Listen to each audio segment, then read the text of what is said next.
something to keep my man out of the street. I dressed him up from his hat down.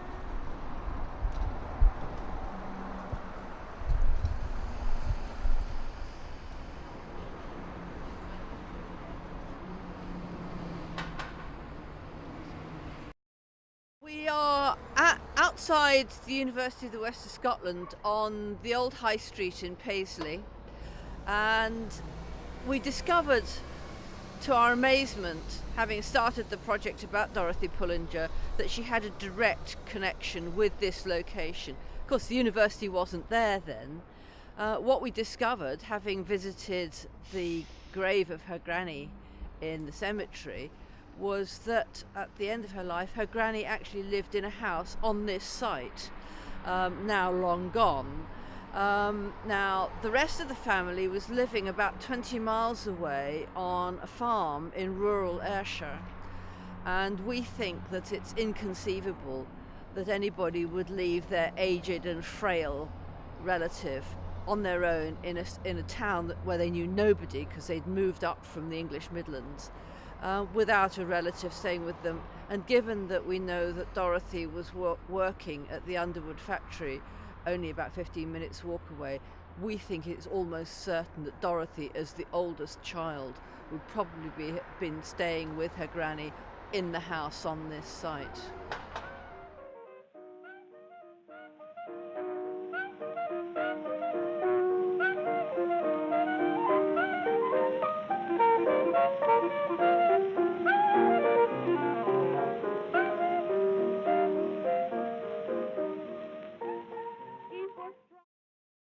We're at the site of the old Underwood factory where Arrol-Johnston's had its premises in Paisley in the period before the First World War.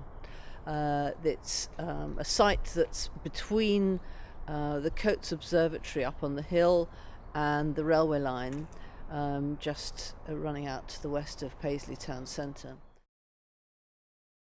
Arrol-Johnston's was here in a very unsatisfactory factory which Thomas Pullinger was keen to modernise, couldn't do it here, so he had a brand new factory built to the most modern specifications at a place called Heath Hall just outside Dumfries.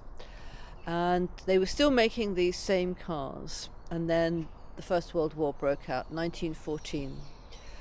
And they went immediately over to making aeroplanes, aeroplane engines and other things that were required for the war effort.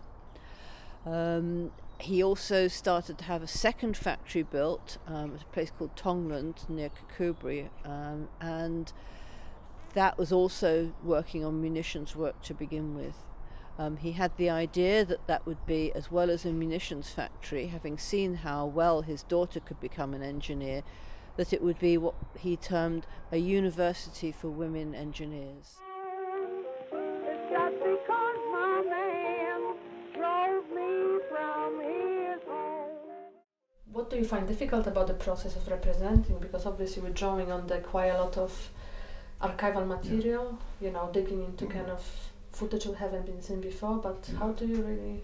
Well, I think it's you have to be led by what you find visually to some extent, and then I guess when you're looking at a story, you're coming up with parts of that story, particularly when you're in this era where, and maybe this location where there's not an awful lot of visual material readily to hand, so when you can get some stuff that we've found in the archives here that's filling out a gap, that's really tremendous. Like some great pictures of the hydroelectric plant, for example, in that brochure, things that exists now but not in the state it was in to an extent.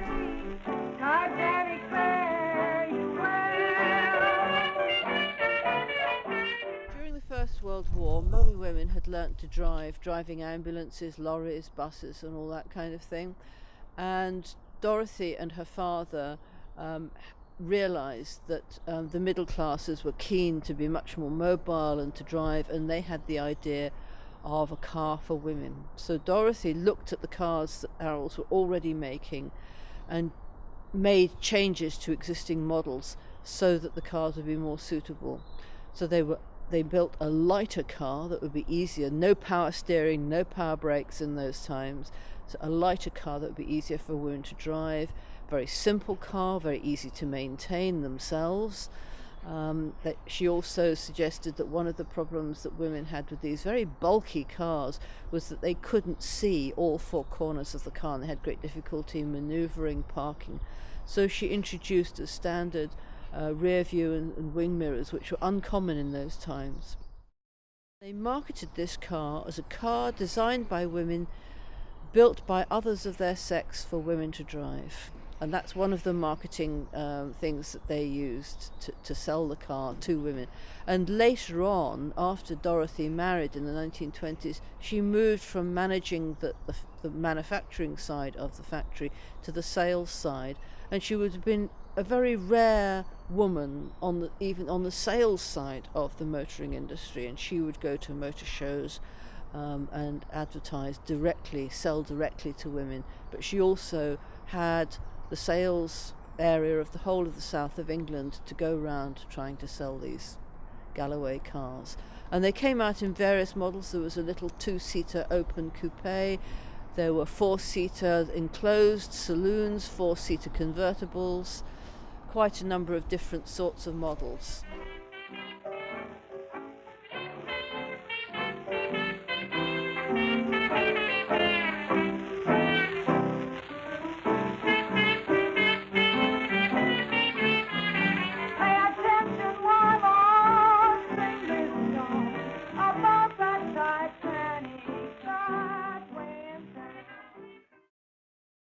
We are in the house, obviously, of an artist who was, you know, and a contemporary of Glasgow Boys, and one of them really.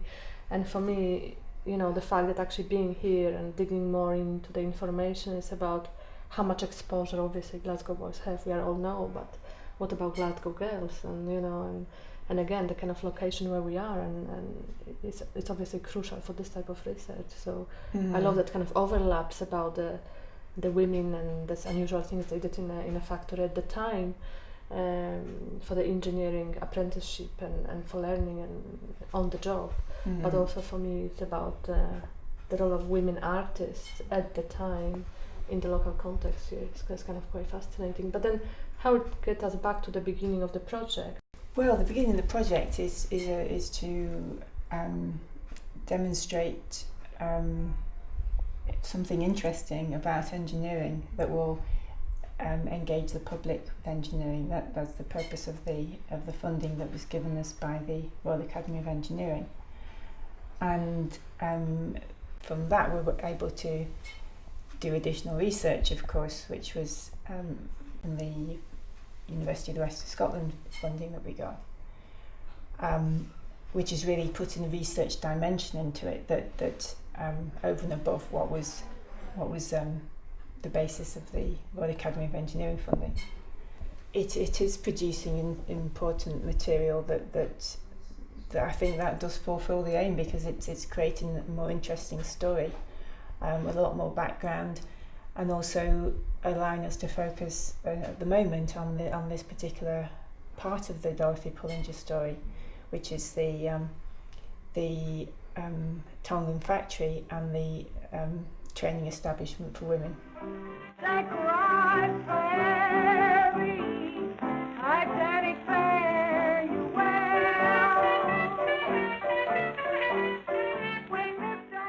There's quite a lot of interesting points in connection with being here at Broughton House and the material that's available.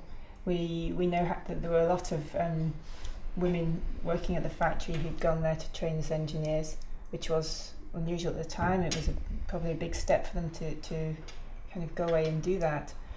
But we really don't know who most of them were. We don't know whether they pursued engineering careers. We know some famous ones. Most of them, we don't know what happened to them. So that's an interesting question, if we can find out who they were and what they did.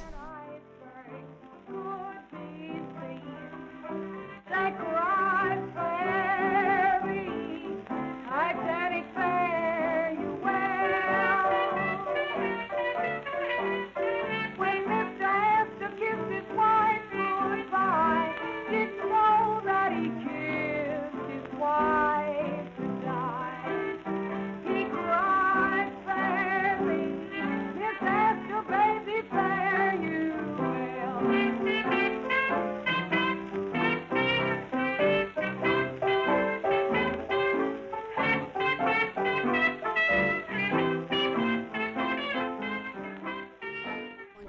want to emphasize that engineer is for everybody, that not because you're a female, because that's one of the things. Engineer here in Scotland is seen as a male-dominated field, but we want females to be engaged, to know that they are also capable, that no one is better than the other one, that we all have the same skills, and that we all can pursue an engineering degree as well.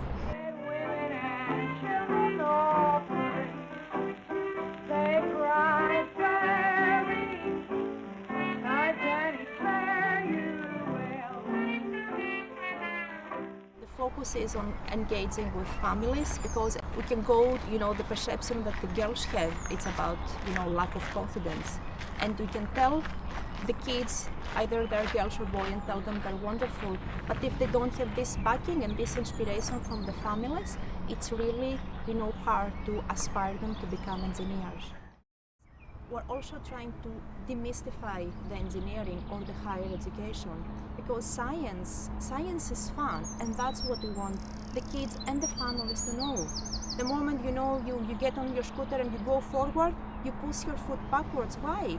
That's like physics, the third law of physics. So it's just like for them to see there is science in all around us. We just have to stop and make these questions, and then enforce and encourage our curiosity.